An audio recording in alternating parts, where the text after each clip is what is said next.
হঠাৎ করেই জীবনধারাতে পরিবর্তন না এনেও ধীরে ধীরে অর্থ সঞ্চয়ের মাধ্যমে দ্রুত টাকা জমানোর উপায় আছে, যা ভিডিওটি শেষ পর্যন্ত দেখলেই বুঝতে পারবেন। চাহিদা প্রচুর, যোগান অল্প কথাটির সাথে আমরা সবাই পরিচিত। আপনার ব্যয় বেশি হলে আয় বৃদ্ধির দিকে চিন্তা করা আবশ্যক, কিন্তু ঋণ নিয়ে আপনি আর যাই হোক বেশি ভালোভাবে চলতে পারবেন না। প্রতি মাসেই যদি আপনাকে ঋণ নিতে হয় তবে এখনই সাবধান হওয়া জরুরি। দীর্ঘদিন ধরে টাকা জমানোর বা সঞ্চয়ের চেষ্টা করছেন কিন্তু পারছেন না। এই সমস্যা শুধু আপনার একার নয়, আমাদের অনেকেরই। গত 3 বছরে যথাক্রমে 2021, 2022, 2023 সালে মানুষের ব্যক্তিগত সঞ্চয়ের হার কমেছে বলে ফোর্বসের প্রতিবেদনে বলা হয়েছে। ফোর্বস বলছে, বিশ্বব্যাপী ক্রমবর্ধমান মুদ্রাস্ফীতির কারণে মানুষের খরচ বেড়েছে, এই কারণে সঞ্চয়ের হার কমছে। তাই এখন সঞ্চয়ের জন্য আরও বেশি সচেতন হতে হবে। টাকা আমরা মোটামুটি কম বেশি সবাই আয় করি, কেউ কম আর কেউ তুলনামূলক বেশি টাকা আয় করি। তবে লক্ষ্য করে দেখবেন, কেউ অনেক টাকা আয় করেও ধরে রাখতে পারছে না, আবার কেউ কম টাকা আয় করেও সুন্দর জীবনযাপন করছে এবং টাকা সঞ্চয়ও করছে। আচ্ছা, এই মানুষগুলা কি ম্যাজিক জানে? কোনো এক জাদুমন্ত্রের বলে এদের টাকা খরচ হয় না?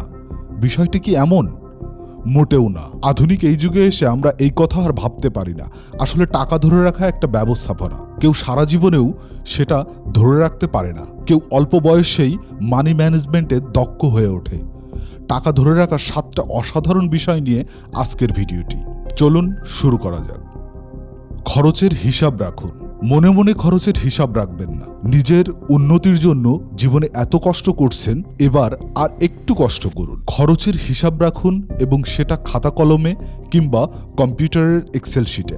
যদি আপনি সেভিংসে একেবারে নতুন হন এবং নতুন আয় করছেন এমন হয়, তবে আপনার সম্ভাব্য খরচের একটা লিস্ট করতে পারেন। রিক্সা ভাড়া হোক, চায়ের দোকানের 5 টাকা বিল হোক, অথবা বন্ধুদের সাথে আড্ডা দেওয়ার মুহূর্ত হোক, সব খরচের হিসাব রাখুন। প্রতিটা খরচের হিসাব রাখলেই আপনি মাস শেষে বুঝতে পারবেন কোথায় আপনি প্রয়োজনের অতিরিক্ত খরচ করছেন, কোথায় খরচ কমানো দরকার। আমোদ, হাসি, আনন্দ, মজা এগুলো জীবনের একটা অংশ। আপনি এটাকে নিশ্চয় জীবন বানিয়ে ফেলতে চান না। সঞ্চয়ের জন্য বাজেট করুন। সঞ্চয় ব্যক্তিভেদে ভিন্ন ভিন্ন হয়, তবে সঞ্চয়ের বেসিক কিছু নিয়ম সবার জন্যই ভালো। আয়ের থেকে সঞ্চয় বিয়োগ দেওয়ার পর যা থাকবে তাই হবে আমাদের ব্যয়। এই ফর্মুলা ব্যবহার করলে নিয়মিত সঞ্চয়ের অভ্যাস তৈরি হবে। আবার 50, 30, 20 রুলস বেশি কার্যকর। আপনার আয়ের 50% আপনি বিভিন্ন নিত্য প্রয়োজনীয় জিনিস বা বিলের জন্য, যেমন খাবার, ইলেকট্রিক বিল ও অন্যান্য হিসাবে খরচ করবেন। 30% আপনি আপনার ব্যক্তিগত কিংবা নিজস্ব খরচের জন্য ব্যবহার করবেন, যেমন ব্যাগ, জামাকাপড়, ঘোরাঘুরি ইত্যাদি।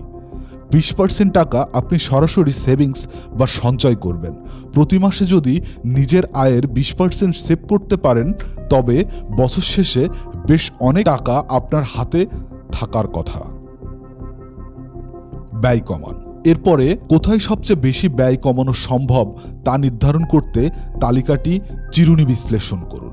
যদি দ্রুত অর্থ সঞ্চয়ের প্রয়োজন হয়, তাহলে শুরুতেই অপ্রয়োজনীয় ব্যয়টাকে টার্গেট করতে হবে, যেমন কেনাকাটা, ডাইনিং, চাঁদা, বিনোদন কিংবা উপহার কেনা। কারণ চাইলেই এই ব্যয়গুলো কমানো সম্ভব, কিন্তু বাড়ি ভাড়া বা নিত্য প্রয়োজনীয় বাজারের ব্যয় কমানো সহজ নয়। তাই ওই অপ্রয়োজনীয় ব্যয় ছাঁটাই করে বাড়ি ভাড়া বা নিত্য প্রয়োজনীয় ব্যয়ের সঙ্গে সমন্বয় করতে হবে। তাহলেই ব্যয় কমবে এবং টাকা জমানোও সহজ হবে। সঞ্চয়ের লক্ষ্য নির্ধারণ করুন। সঞ্চয়ের লক্ষ্য নির্ধারণ করতে ভুলবেন না। লক্ষ্যহীন সঞ্চয় তেমন ভালো ফলাফল নিয়ে আসে না। লক্ষ্য স্থির করুন, 1 বছরে আপনি কত টাকা জমাবেন কিংবা জমানো টাকা দিয়ে কি করবেন ভবিষ্যতে। নিজের মধ্যেই একটি আশা সঞ্চয় করুন, স্বপ্ন দেখান নিজেকে। আজ আপনার এই ত্যাগ শিকার ভবিষ্যতে আপনাকে কি দিবে সেটা পরিকল্পনা করলে সঞ্চয়ের মন মানসিকতা বজায় থাকবে। আপনার জন্য কি গুরুত্বপূর্ণ ভেবে দেখুন। আমাদের প্রত্যেকেরই জীবনে আলাদা আলাদা লক্ষ্য আছে। আপনার জীবনের লক্ষ্য অনুসারে আপনাকে সামনের দিকে এগিয়ে যেতে হবে। আয় কখনোই সমান থাকে না, বৃদ্ধিও হতে পারে আবার কমতেও পারে, আর তাই প্রস্তুত থাকা ভালো। রিটায়ারমেন্ট প্ল্যান চাকরিজীবীদের জন্য একটি ভালো সিদ্ধান্ত। চাকরিতে একটা নির্দিষ্ট সময় পর আপনি কর্মক্ষম হলেও থাকতে পারেন না, আর তাই আগাম প্রস্তুতি আবশ্যক। জীবনযাত্রার অভ্যাস পরিবর্তন। মানছি এই ধাপটি কঠিন হতে পারে, কিন্তু এটি অত্যন্ত কার্যকর এবং ফলপ্রসূ উপায়। ধূমপান, রেস্টুরেন্টে খাওয়া, আবেগী কেনাকাটা কিংবা বাজি ধরার মতো ব্যয়বহুল অভ্যাস থেকে বেরিয়ে আসতে হবে। এইসব অভ্যাস ছাড়তে পারলেই অনেক টাকা বাঁচানো সম্ভব। আপনি অবশ্যই পোশাক এবং ফ্যাশনের জন্য টাকা খরচ করবেন, তবে তা যেন খুব অতিরিক্ত না হয়ে যায়। মনে রাখবেন, যদি আপনি জীবনে সফল হতে পারেন তবে আপনার ছেঁড়া লুঙ্গিটাই জাদুঘরে ঠাঁই পাবে। নিজের সঞ্চয়ের গড়ে ওঠা দেখতে ভুলবেন না। এটি সত্যিই কঠিন যে আপনি মাসের পর মাস টাকা জমিয়েছেন, কিন্তু কিছুই দেখতে পাচ্ছেন না। এতে কিছুদিন পর সঞ্চয়ের আগ্রহ কমে আসে। এক্ষেত্রে প্রতি মাসে নিজের সঞ্চয়ের হিসাব রাখুন এবং নিজেকে উৎসাহ দিন যে আপনি পেরেছেন। এতে করে সঞ্চয়ের প্রতি আগ্রহ বৃদ্ধির সাথে সাথে আপনার পরবর্তী লক্ষ্য নির্ধারণ সহজ এবং অর্থপূর্ণ হবে।